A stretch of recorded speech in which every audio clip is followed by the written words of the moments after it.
Muy buenos días, muy buenas tardes, queridos hermanos. Estamos de nuevo reunidos.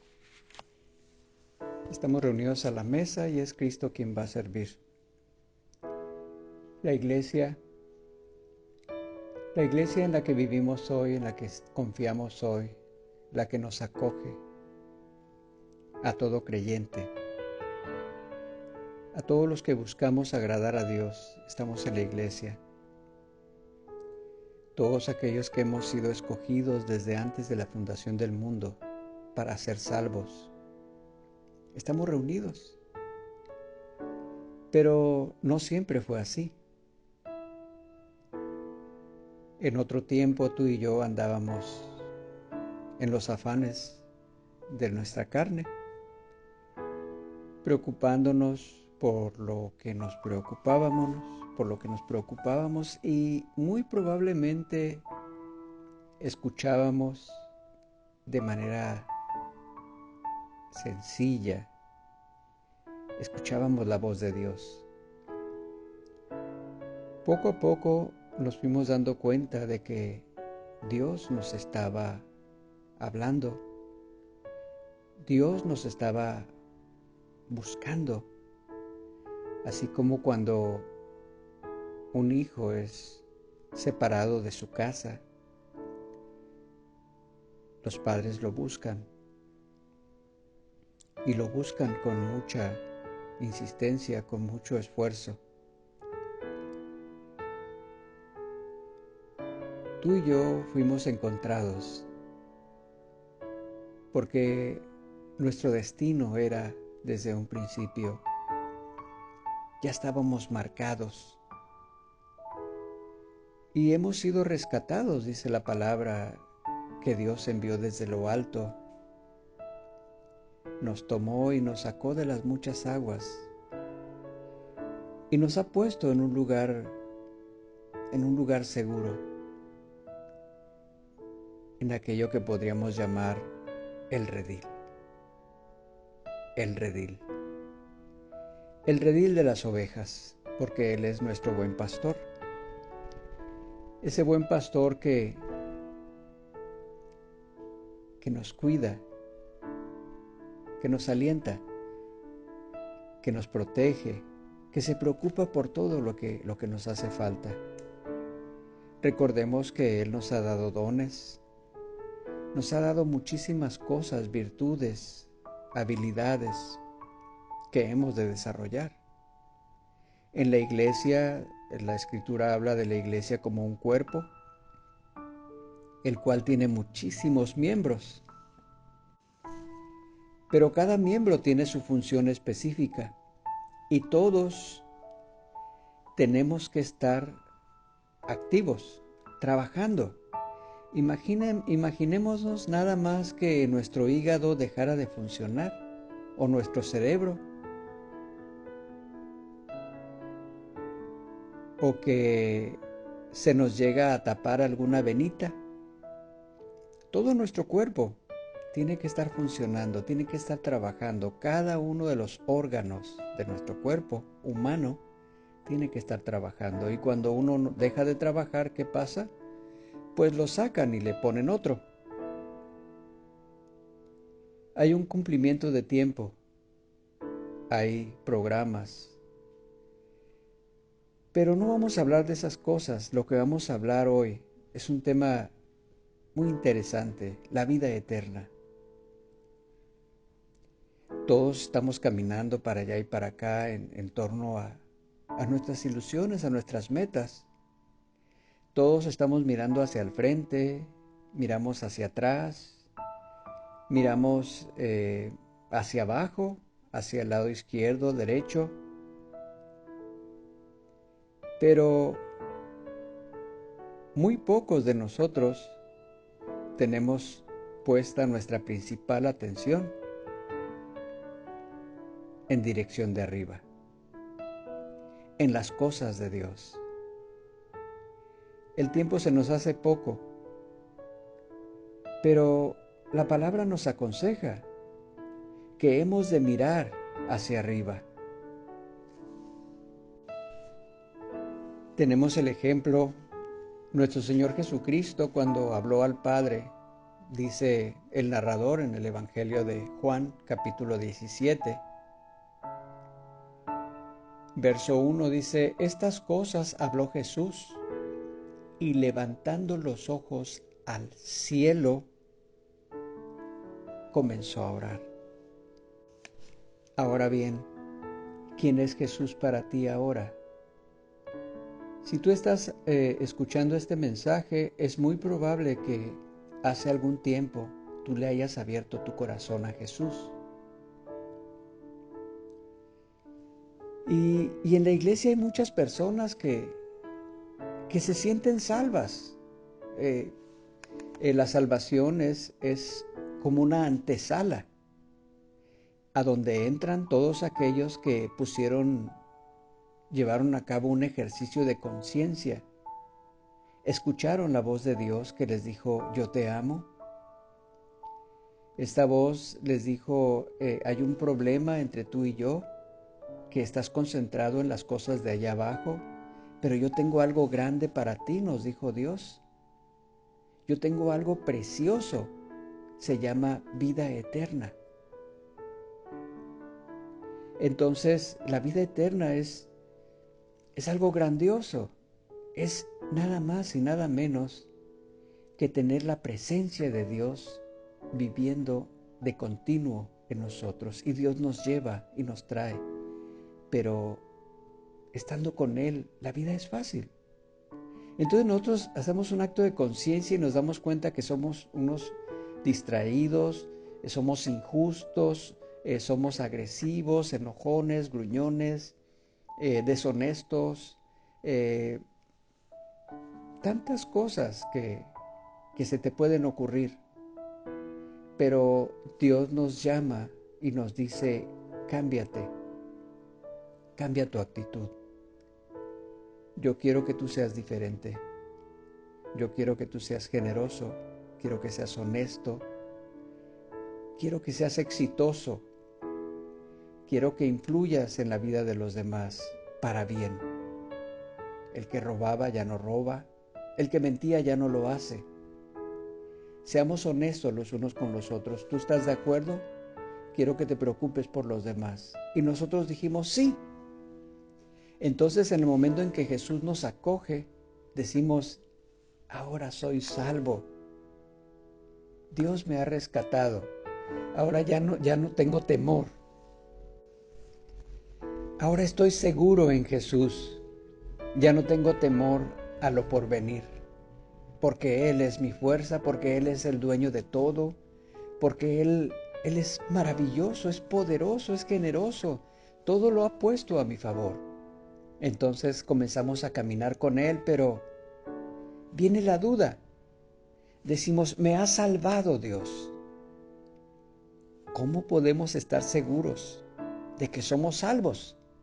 ¿Te has hecho esa pregunta?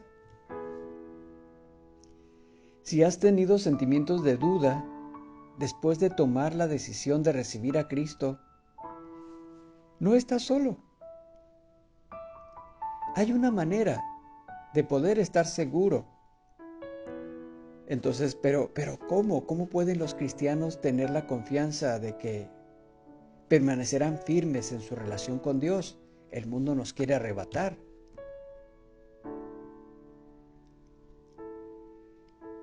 Tenemos la historia en que Pablo, ahí en el capítulo 16, Pablo y Silas estaban encarcelados.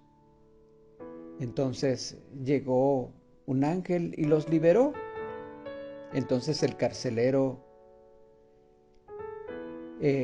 preocupado, dijo: no, pues me va a ir mal. Y estaba tan consciente de lo que le iba a pasar que prefirió mejor quitarse la vida. Entonces Pablo gritó: ¡Ey, espera!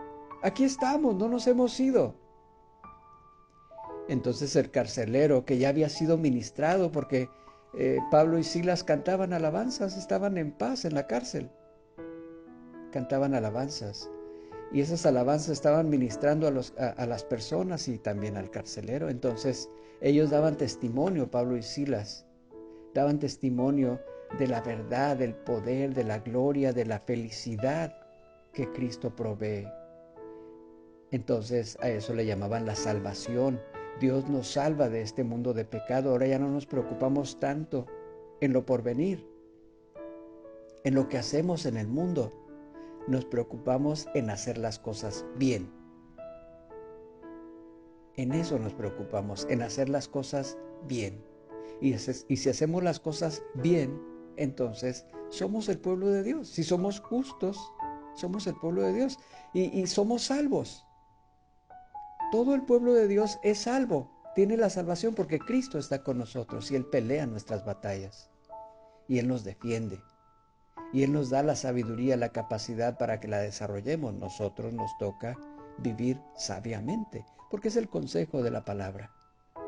Entonces el carcelero le preguntó a Pablo, ¿qué haré para ser salvo? Pablo le contestó, cree en el Señor Jesucristo. Cree en el Señor Jesucristo y serás salvo tú y tu casa. Ese es el requisito. Eso es lo que tenemos que hacer, creer en nuestro Señor Jesucristo.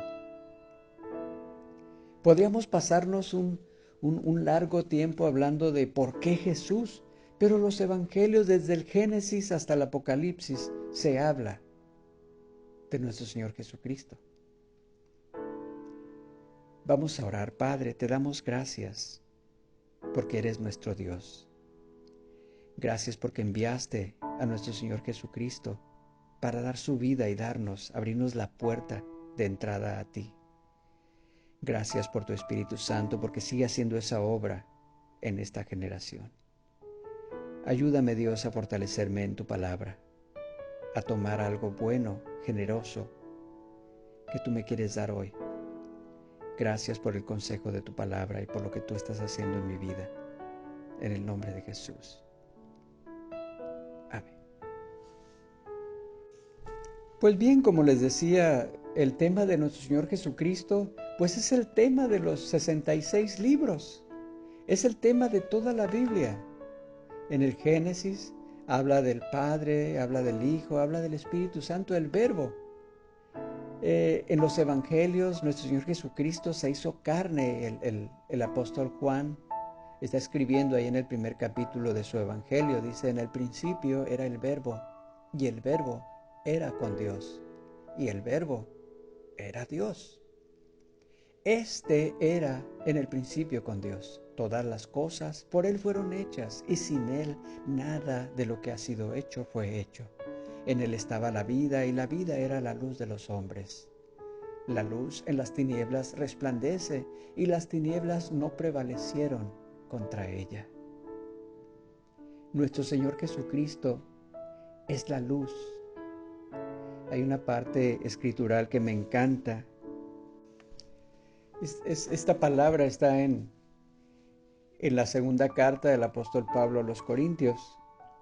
Él nos habla de que hemos sido rescatados, tenemos un misterio, es un misterio todo el tema de Dios y hay tantas cosas, pero nos aconseja en el capítulo 4, dice, por lo cual teniendo nosotros este misterio, según la misericordia que hemos recibido, no desmayemos, antes bien, renunciamos a lo oculto y vergonzoso, no andando con astucia, ni adulterando la palabra de Dios, sino por la ministración de la verdad, recomendándonos a toda conciencia humana delante de Dios.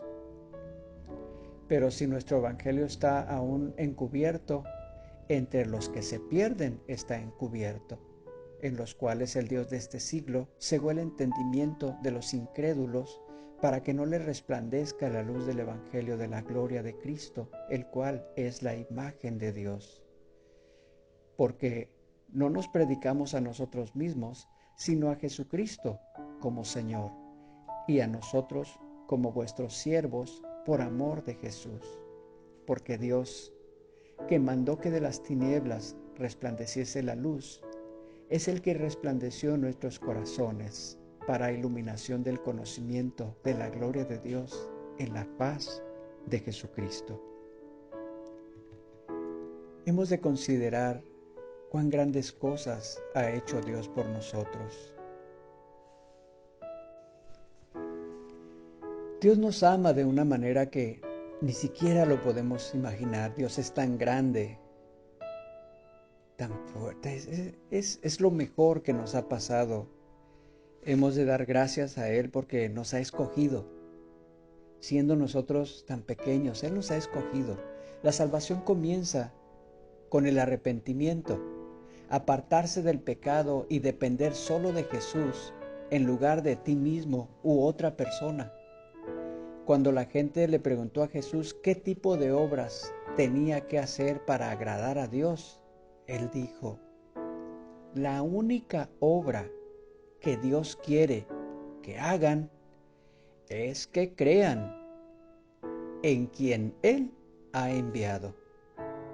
Esto lo escribió el apóstol Juan en su Evangelio en el capítulo 6, verso 29. Respondió Jesús y les dijo: esta es la obra de Dios, que crean en el que Él ha enviado. Dios nos ofrece vida eterna. Ese es el regalo precioso, es la esencia de nuestra salvación, la vida eterna. Hay una promesa ahí en la primera carta del apóstol Juan, en el capítulo 2, verso 25, dice: les costó a Jesús, y esta es la promesa que Él mismo nos hizo, la vida eterna. Le costó a Jesús haber entregado su sangre y su vida para dar vida eterna. Pero todo esto fue hecho con amor, como un regalo para ti y para mí. Tenemos el sostenimiento de la palabra. La palabra confirma todo esto que estamos hablando ahí en Efesios capítulo 2, verso 8 y 9. Dice: porque por gracia sois salvos por medio de la fe. Y esto no de vosotros, pues es don de Dios, no por obras, para que nadie se gloríe. También nos dice la palabra acerca de la salvación: Jesús, el buen pastor, que ha dado su vida por sus ovejas. En Juan 10, 11, y Él nos dice que nadie puede arrebatarnos de su mano. Estamos en sus manos. Lo único que tenemos que hacer es confiar en Él, mantenernos con Él. Somos su cuerpo. La iglesia es el cuerpo de Cristo. Pero el cuerpo de Cristo, como hablábamos en un principio, tiene que estar activo, llevando a cabo su obra, su actividad. Tenemos que estar trabajando activamente. ¿Y qué es lo que tenemos que hacer? Tú lo has de saber, porque tienes al Espíritu Santo, que es nuestro ayudador dentro de ti.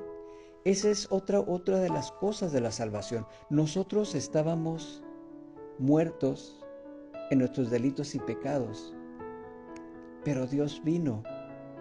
La palabra de Dios vino a rescatarnos. Alguien nos habló del nombre de Jesús y nosotros abrimos nuestro corazón. Creímos en Jesús, ahora tenemos vida eterna. Tenemos ayuda, tenemos un propósito. Dice en Juan 6:37 que los que vienen a Él nunca serán echados fuera. Y ahí en Romanos 11:29 dice: puesto que Dios lo sabe todo desde el principio de los tiempos, el haberle aceptado no podría ser un error. Él no retira sus dones, Él no retira su llamado. Los hijos de Dios son sellados con el Espíritu Santo. El propio Espíritu de Dios que vive en ti, ese es el Espíritu Santo. ¡Qué grandioso! Tenemos vida eterna. Somos sellados por el Espíritu Santo. ¿Queremos algo más para mantenernos activos? Imagínate con tanto potencial y estar dormidos. Hay muchas cosas que hacer. Dios te ve como hijo y puedes mirarlo como un padre. Dios mismo te sostiene en su gracia, en su amor. no por tus buenas obras. Dice el apóstol Pedro en el capítulo 1 de su carta, verso 5, en su primera carta dice que somos guardados por el poder de Dios mediante la fe, para alcanzar la salvación que está preparada para ser manifestada en el tiempo postrero. Nosotros ahora estamos en la antesala del reino. Estamos en la reunión de los santos, los redimidos, los que hemos sido lavados con la sangre preciosa de nuestro Señor Jesucristo. Nosotros estamos ahí trabajando en el proceso de la salvación. Hemos confesado nuestro pecado, estamos siendo transformados poco a poco, de manera progresiva. Dios es capaz de evitar que te apartes de la fe. Estando en ese lugar, estando en la iglesia, Dios está trabajando contigo. Estás recibiendo constantemente la exhortación: ponte a trabajar, ponte a trabajar, ponte a trabajar. Porque el Señor Jesucristo muchas veces era cuestionado: ¿por qué trabajas hasta los días de reposo? Y él decía: mi Padre hasta hoy trabaja y yo trabajo. Hay muchas cosas que hacer. Muchas almas se están perdiendo en cada generación. La vida eterna es un regalo maravilloso que debes de conocer. La salvación de tu alma es algo precioso. Eres escogido por Dios. Has de sentirte feliz en vivir esta vida porque Cristo está contigo. Ahí en Judas, verso 24, dice que Dios es capaz de evitar que te pierdas, que te apartes de la fe. Él te presentará limpio y sin mancha cuando te reúnas con Él en una alegre celebración de su gloria.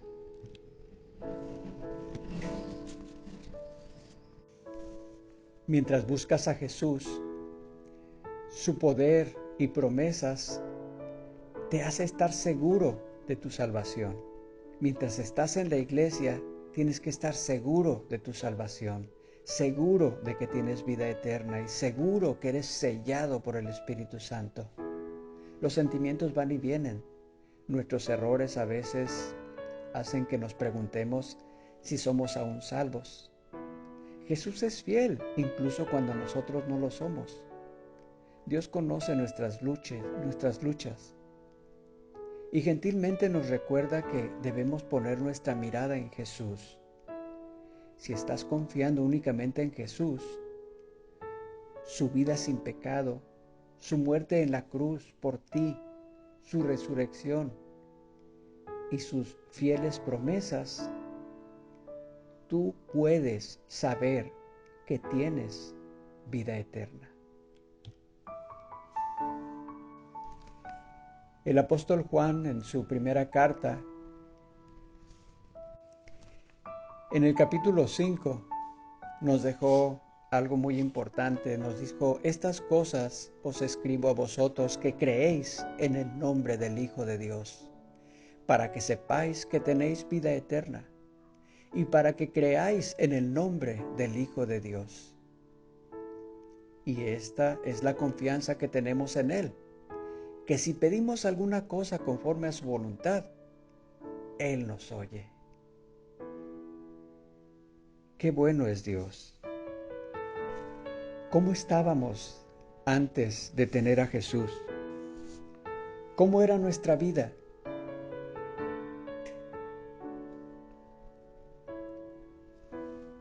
¿Qué nos faltaba? ¿Qué vino a significar Cristo en la vida ahora? ¿Qué ha significado? ¿Qué diferencia ha habido? Ahora te gozas en Él cuando le das tiempo. Las enseñanzas del Maestro estaban centradas en la vida eterna, en los evangelios. Cuando la Biblia habla de la vida eterna, se refiere a un don de Dios que viene únicamente a través de Cristo Jesús. Señor nuestro. Ahí en Romanos 6:23 hay un contraste entre la vida y la muerte, que es el resultado del pecado. La vida eterna es un regalo de Dios. Cristo Jesús es el regalo. Ahí en el Evangelio de Juan, capítulo 3:16, dice: de tal manera amó Dios al mundo que dio a su Hijo para que todo aquel que en Él cree no se pierda, mas tenga vida eterna. Pero el hombre rechaza la vida eterna. ¿Por qué lo hace? Porque el enemigo, el Dios de este siglo, ha cegado el entendimiento para que a muchos no les resplandezca la luz del Evangelio. El pecado es rechazar el regalo y el pecado nos lleva a la muerte. Y es de lo que habla Pablo a los Romanos en el capítulo 6, verso 23.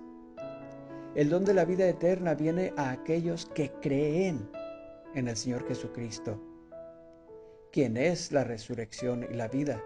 Juan 11:25.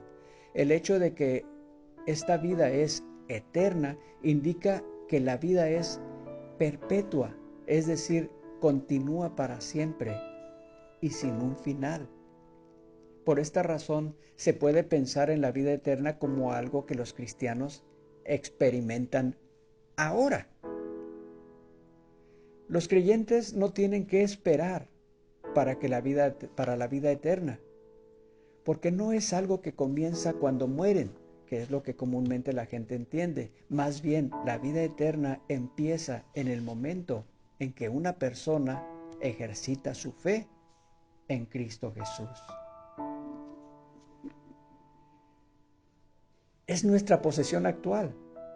Juan 3:36 dice: el que cree en el Hijo tiene vida eterna. El creyente tiene en tiempo presente. La vida eterna no está en nuestro futuro, sino en nuestra posición actual en Cristo. El que tiene a Cristo, el que tiene a Dios, lo tiene todo, comenzando con la vida eterna. El que no lo tiene, no tiene nada. La Biblia relaciona íntimamente la vida eterna con la persona de nuestro Señor Jesucristo. En Juan 17:3 dice: y esta es la vida eterna, que te conozcan a ti, el único Dios verdadero, y a Jesucristo a quien tú has enviado. Esta parte escritural es un pasaje importante en este sentido. Aquí se está especificando que vida eterna es igual a un conocimiento de Dios y de su Hijo. Hemos de conocer a Dios, su carácter, su apertura, su misericordia, su poder. Tenemos una vida por delante, una vida muy demandante, pero en Él lo tenemos todo. Y sin Él perderemos la cabeza. Al perder la salvación, al perder lo que Él nos ofrece, su dirección, su cuidado, ¿a dónde vamos? Él nos ofrece cuidado y protección, y si no lo tenemos a Él, la vida se va a terminar.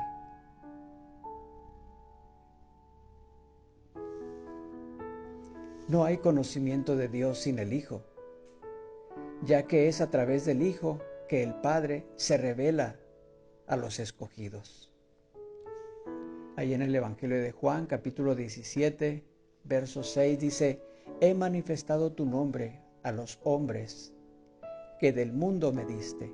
Tuyos eran, y me los diste, y han guardado tu palabra. Tú y yo hemos creído.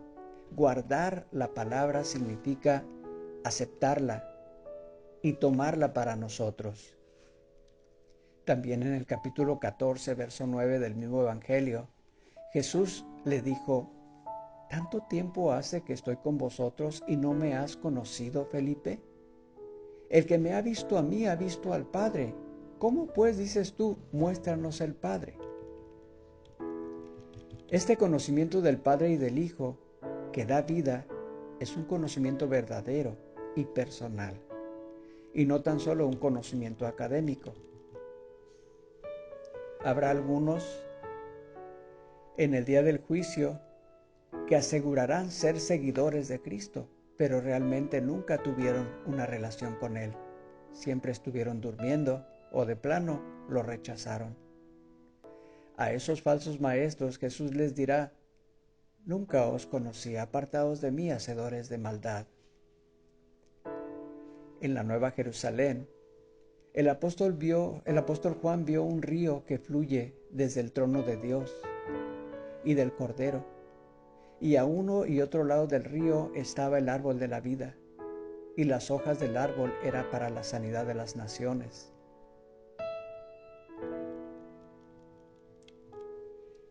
En el Edén nos rebelamos contra Dios y fuimos desterrados del árbol de la vida.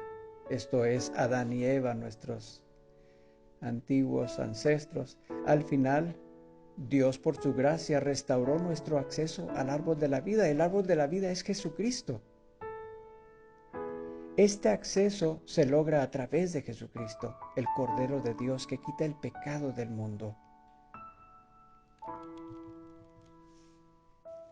Muchas personas se interesan en nuestro Señor Jesucristo y en su mensaje, pero sobre todo en su inmensa humanidad.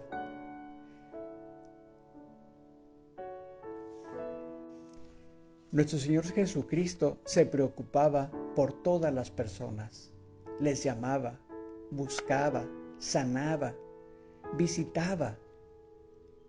La vida eterna se recibe cuando se recibe a Jesús. Y si le recibe es porque cree en Él. En el Evangelio de Juan, estamos viendo muchas partes del Evangelio de Juan, capítulo 6, verso 40, dice: y esa es la voluntad del que me ha enviado, que todo aquel que ve al Hijo y cree en Él tenga vida eterna, y yo le resucitaré en el día postrero. La vida eterna era una de las cosas que nuestro Señor Jesucristo compartía, ofrecía en las audiencias, en los auditorios donde Él predicaba. Entonces, hay un pasaje en Mateo 19, 16, dice que vino uno y le dijo: Maestro bueno, ¿qué bien haré para tener vida eterna? Si tú que me estás escuchando aún no tienes a Cristo en tu corazón, ¿estás interesado en la vida eterna?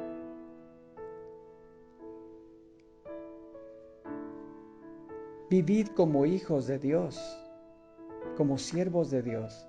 El Señor Jesucristo nos da toda la información, lo dejó escrito a través de los evangelios, las cartas. Dios se ha revelado, como está en el libro de Hebreos, de muchas maneras. Si ya tenemos la vida eterna, hemos de cuidarla. Hemos de vivir como siervos de Dios. El apóstol Pedro, en el capítulo 2 de su primera carta, del verso 11 al verso 15, nos da unos consejos. Nos dice: amados, yo os ruego como a extranjeros y peregrinos, que os abstengáis de los deseos carnales que batallan contra el alma, manteniendo buena vuestra manera de vivir con los gentiles, para que en lo que murmuran de ustedes como de malhechores, glorifiquen a Dios en el día de la visitación, al considerar vuestras buenas obras. Por causa del Señor, someteos a toda institución humana, ya sea al rey como superior, ya sea a los gobernantes como por él enviados, para castigo de los malhechores y alabanza de los que hacen el bien, porque esta es la voluntad de Dios, que haciendo bien hagáis callar la ignorancia de los hombres insensatos. Si tenemos la vida eterna, hemos de cuidarla. Hemos de buscar al Señor en oración. Hemos de considerar que estamos en el cuerpo de Cristo, porque tenemos que estar en el cuerpo de Cristo. Esta es la iglesia. Y tenemos que estar trabajando duro para agradarle a Él, porque Él ha hecho mucho por nosotros. ¿Cómo vamos a agradarle a Él? Solamente manteniéndote activo, solamente descubriendo tu don, tu talento. La vida eterna es tu avión, es tu limusina con todo y chofer, el Espíritu Santo nos lleva y nos trae. La vida eterna es el regalo que Dios te ha dado, lo cual te libera de todo temor, de toda angustia. No pongas tu vista en las cosas del mundo. Pon tu vista en las cosas de arriba. No te preocupes por lo que pasa aquí y allá.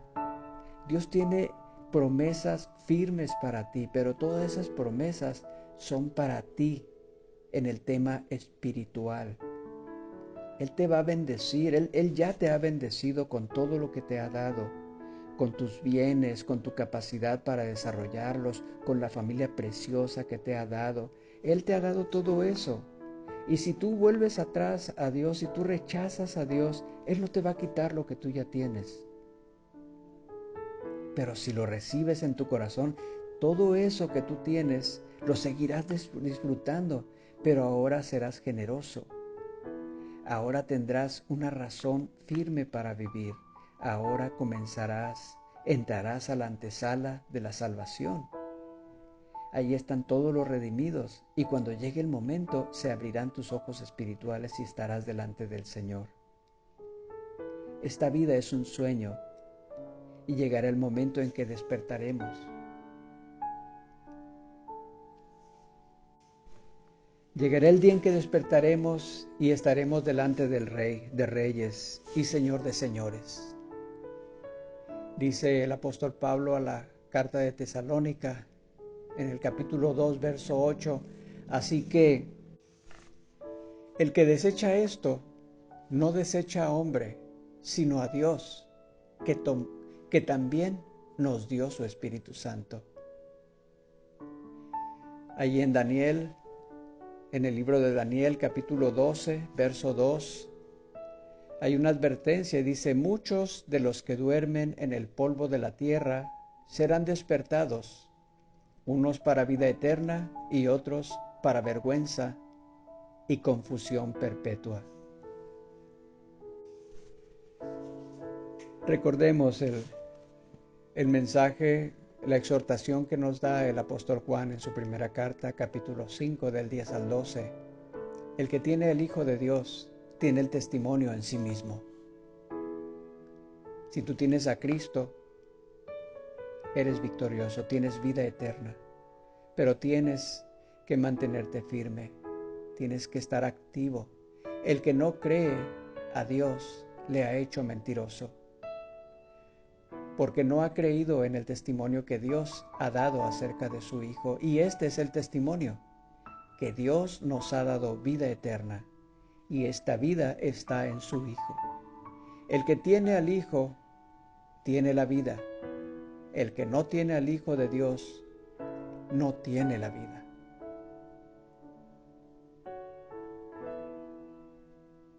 ¿Qué nos falta hoy? ¿Qué tenemos que hacer?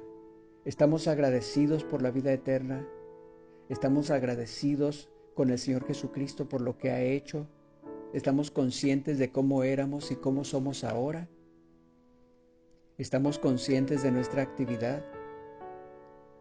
Es importante que estemos enfocados en la obra que estamos llevando a cabo. Si tú estás llevando a cabo una vida, si estás llevando a cabo una obra constante, acuérdate el seguimiento. El Señor Jesucristo daba vueltas y visitaba. El apóstol Pablo con frecuencia visitaba las iglesias, estaba al pendiente de ellos. Tú tienes que estar al pendiente de aquellas personas en las cuales Dios te ha usado para hablarles el Evangelio, y procurar que estén siendo provisionadas, procurar que estén siendo capacitadas. Si no las puedes capacitar tú, entonces tráelas a la iglesia para que sean capacitadas. Pero nos tenemos que capacitar, tenemos que ser humildes y decirle al Espíritu Santo: Señor, enséñame. Hemos de desear agradar al Padre. Ese tiene que ser nuestra prioridad, agradar al Padre. ¿De qué manera podemos agradar al Padre? ¿De qué manera lo estás haciendo? ¿Realmente lo estás haciendo? ¿Cada cuánto piensas en el Señor? ¿Cuánto tiempo pasas en oración? ¿Tienes comunión con el Padre a través de la oración? Es el único camino, el Señor nos lo marcó. Y Él nos daba ejemplo, dicen los escritores, muy de mañana Él se iba al monte a orar. Necesitamos ponernos a actuar. Necesitamos actuar. Necesitamos estar conscientes de a dónde vamos y qué estamos haciendo. Y si estamos conscientes de la vida eterna y lo que eso significa. Estamos en la sala, estamos en el taller del Maestro. Gózate y alégrate porque eres escogido. Tú puedes decirle al Padre, Padre mío, y puedes decirle al Señor Jesús, gracias, y puedes decirle al Espíritu Santo también, que te ayude. El Padre, el Hijo y el Espíritu Santo uno son. Padre, te damos gracias por esta exhortación, esta palabra. Ayúdanos a tomar lo que nos corresponde. Ayúdanos a agradarte, a buscar la manera de alcanzar tus expectativas. Ayúdanos a hacer luz en donde quiera que estemos y a preocuparnos, Dios, por la gran necesidad que hay en el mundo. A preocuparnos por los perdidos y llevarles el mensaje de salvación. Gracias, Padre, por tu misericordia, por tu fidelidad, en el nombre de Jesús. Amén. El Señor te bendice. Nos escuchamos en la próxima.